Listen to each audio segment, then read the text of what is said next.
যারা সব সময় আস্তাগফিরুল্লাহ পড়ে তাদের রিজিকের কোনো টেনশন হয় না, রিজিক নিয়ে তাদের আর কোনো চিন্তা থাকে না।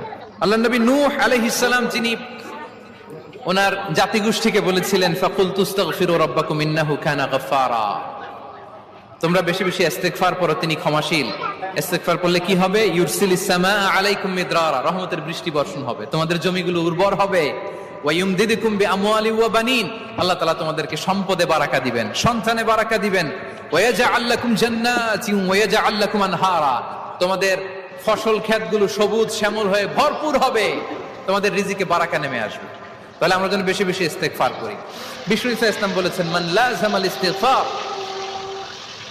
জাআলাল্লাহু লাকুম মিন কুল্লি দিকিন মাখরাজা ওয়া মিন কুল্লি হাম্মিন ফারাজা ওয়া ইয়ারযুকহু মিন হাইসু লা ইয়াহতাসিব, যে সব সময় ইস্তিগফার পরে তার কোনো টেনশন থাকে না, তার জীবনে দুশ্চিন্তা আসে না, আর এমন জায়গা থেকে আল্লাহ রিজিকের বন্দোবস্ত করে যেটা সে কল্পনাও করে নাই।